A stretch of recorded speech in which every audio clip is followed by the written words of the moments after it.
Another big storyline coming into the day was the play of the offensive line, and Bryce Foster got the start up front for A&M.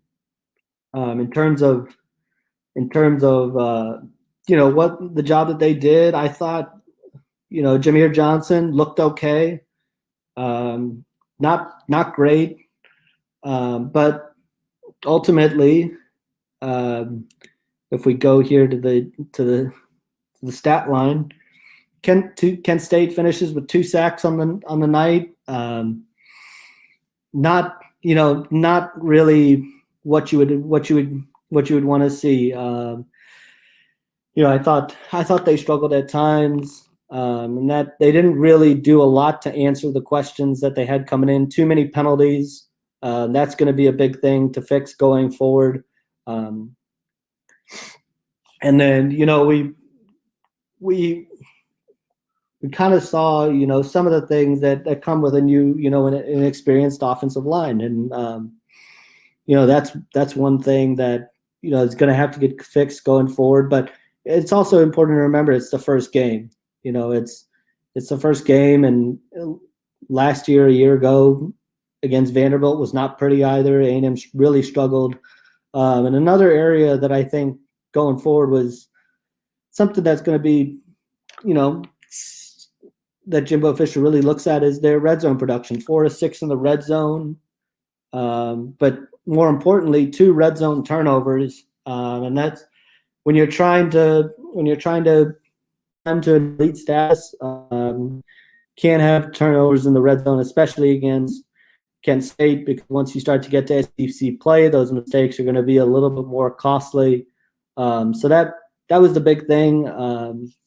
And then really the penalties again, especially with a quarterback that is making his first start. You can't have penalties. A&M six penalties for 70 yards. Had a couple holding penalties in there that just puts you behind the chains a little bit, and puts your quarterback in a tough position, forces him to make difficult throws, which they were able to overcome a couple on the first drive, but it hurt them as the game went along. So looking ahead to next week, they got Colorado. That's going to be a bit of a it's going to be first game on the road for them. Colorado this afternoon.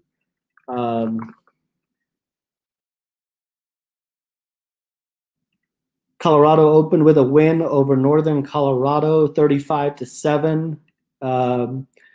Will be obviously more of a test for both sides. The altitude's going to be a big question for A&M, just how you handle that. But really, it's going to be about limiting turnovers, especially as you go on the road. I think that was the big thing that everybody took away from today was the turnovers.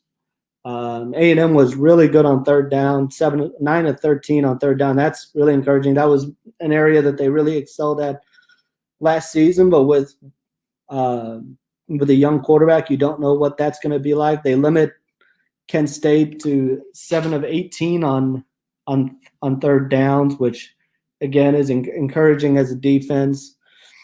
And I think the big thing that A&M will want to do is continue to force turnovers. You saw, especially when you're relying on a defense that's such a veteran defense, you're going to need to get a couple turnovers to turn a game around like it was tonight. So I guess just turning to overall outlook coming out of this, you have a team that pulled away in the second half. I don't think this is going to leave Texas A&M fans overwhelmingly confident going forward. I think it's going to leave them in wait and see mode about where this team is going into next week, going into the beginning of SEC play, and it's going to be all about what changes did they make from week 1 to week 2 that is going to kind of tell a lot about where this team is.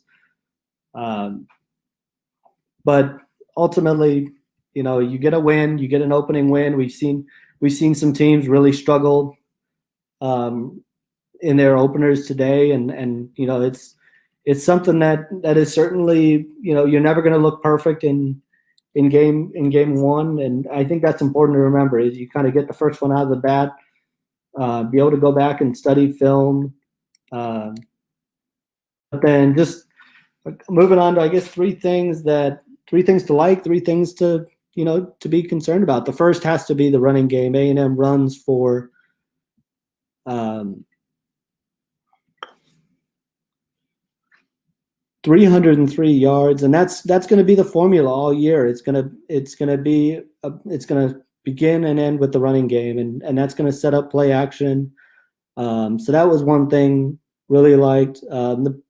The defensive line, the play of the defensive line. You saw guys like Shamar Turner get into it, Fadil Diggs get into it.